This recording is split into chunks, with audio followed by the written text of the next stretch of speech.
He laughed so loud the silver cutlery trembled. It was the kind of laugh that owned rooms, that polished every awkward silence into an afterthought. Across the table, she smiled the polite smile of someone who had learned to hide the tremor in her hands. The house on the property line had been in her family longer than most stories lasted, an old weathered thing with sagging porch boards and windows like tired eyes. He called it quaint. He called it sentimental. When he signed the papers, his tone was congratulatory and sharp, a ribbon of superiority wrapped around a casual cruelty. "Consider it yours," he said, as if handing over the keys was a kind gesture. "It's practically worthless. You'll be doing me a favor getting rid of it." She thanked him the way people thank thunder for passing, relieved and afraid the sky might change its mind. The world tilted a little for her that night.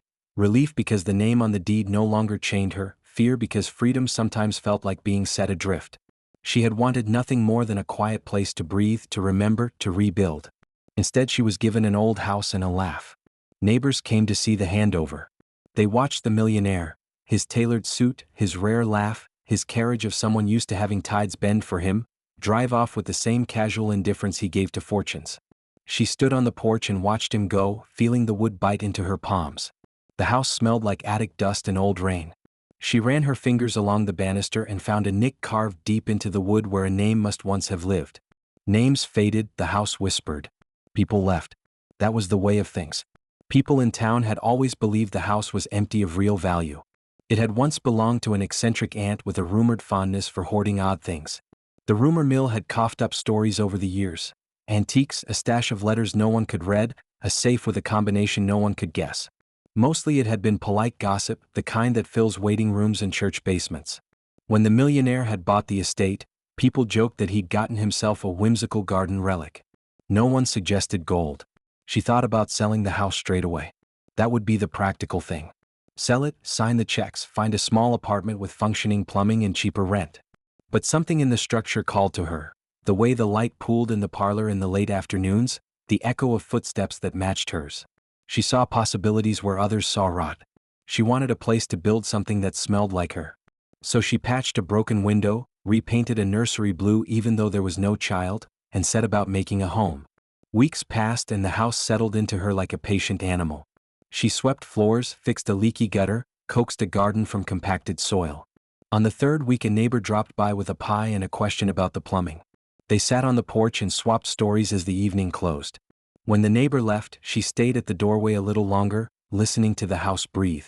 The keys had been heavy on the first nights. Now they jingled like a newly learned rhythm in her pocket. It was on a rainy afternoon that she found the loose board. The rain made the house smell like wet cedar and something older, less describable. She had been in the attic, clearing out a tangle of moth-eaten coats, when something beneath the throw rug gave way to her foot. Kneeling, she pried up the edge and discovered a thin seam between the boards. Her heart tapped high. She worked at it with a butter knife and fingernails until the board lifted. A shallow hollow opened, lined with sawdust and the faint outline of paper. At first she thought the papers were bills, the kind of old accounts left to rot. She blew the dust away and found instead an envelope sealed with yellowed wax and a simple monogram. Inside was a letter, curled at the corners, ink brown but the script still elegant. To whoever finds this, if fortune or folly has placed it in your hands, remember that some things must wait for a steady heart. The letter was from the woman who had lived here before, an aunt who liked to keep secrets in jars. It spoke of a safe hidden where sunlight never reached, a place beneath the hearth, and a key made of odd brass tucked in the hollow of an ancient clock. The letter included a riddle, the sort of thing that felt deliciously old-fashioned. A place where time is weighed in metal and the old coin hums like a memory. Look where warmth turns to shadow and lift what the afternoon hides. She read the lines 3 times, each repetition loosening a little of the skepticism that had clung to her. It felt like the house was inviting her to play. She closed the attic window against the rain and went in search of the clock. The clock was heavier than she expected, an ornate thing with a face like a sun and hands that had stopped at noon. It stood in the parlor where sunlight pooled every afternoon. She lifted the clock from its stand and found a hollow inside, empty except for a brass key tossed in like a secret. The key was engraved with the same monogram as the wax seal. Her hands shook as she followed the clues the letter had left. The hearth was a deep pit of black. She swept away the ashes and found a metal plate that did not match the stones. It had been fastened with a screw that looked as if it had never been turned. She worked with a screwdriver borrowed from a neighbor and the plate lifted with a metallic sigh. Beneath was a chute, dark and small, leading down into a closet of earth. There was a smell of old pennies and a mineral sweetness that made her think of caves. She fitted the brass key into an iron lock and turned. The click that answered felt like a small celebration from the house itself. The safe was not like modern safes. It was a hollowed space carved into the foundation, and when the lid opened it revealed rows upon rows of metal boxes, each wrapped in cloth, each heavy enough to bend her hands. When she unwrapped the nearest one, the sun outside the window caught on a gleam and her breath folded into a single, astonished sound. Gold. Sheets of it, bars stacked like slabs of sunlight. Coins stamped with faces she did not recognize. The kind of gold that belonged in myths and bank vaults and whispered legends. She sat back on her heels and let her mind travel wild places. How could this be? The house had been traded and passed like a hat. Many had set their prices, the millionaire among them, and none had guessed. Her mind raced with practicalities, the legalities of discovered treasure, the sudden headlines, the flood of strangers with law degrees. She imagined his laugh, echoing down the private road, booming and ignorant of what lay beneath. She carried only one box up to the parlor and spread the contents across the table. The coins were foreign and ancient, but their worth was undeniable. She thought of what she had lost, what had been taken from her family in smaller, quieter violence. She thought of the nights she had counted pennies and the way worry had a habit of turning into a physical ache. The gold was a promise, a dangerous one, of change. The first night she slept in the house she dreamed of voices arguing over maps.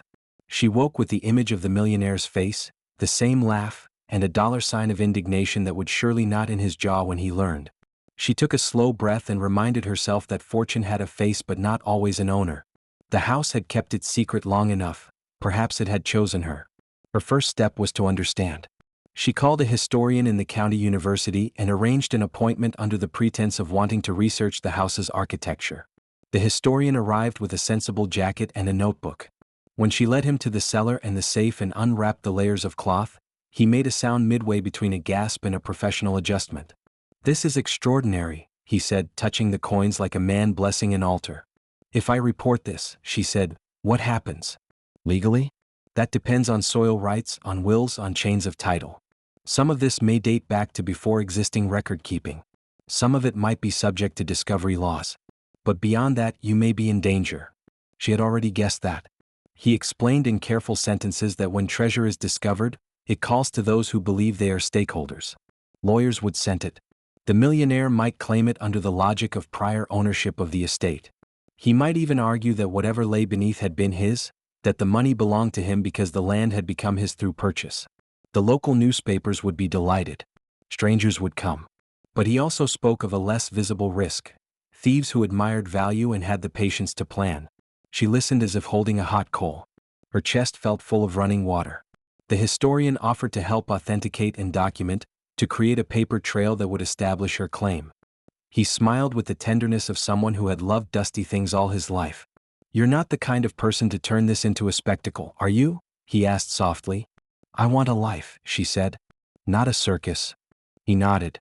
He taught her about cataloging, about letting the university examine pieces and draft an inventory. They photographed, they measured, and the house felt less like a secret and more like an heirloom. She realized that by choosing transparency she could stake her claim in a way that might withstand a lawsuit.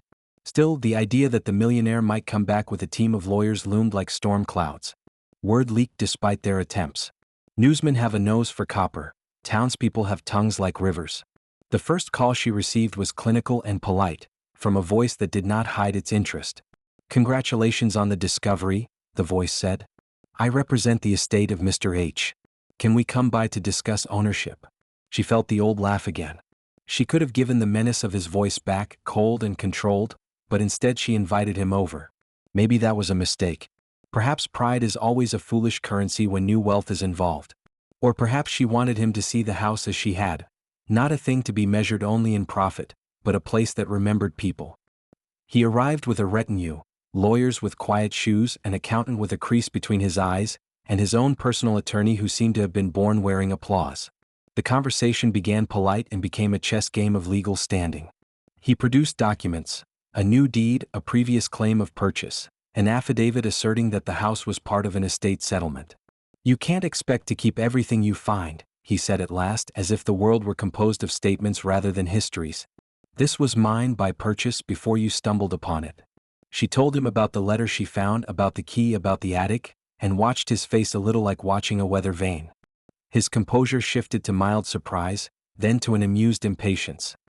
He offered money, generous and reproachful, as if his charity might veil an injustice.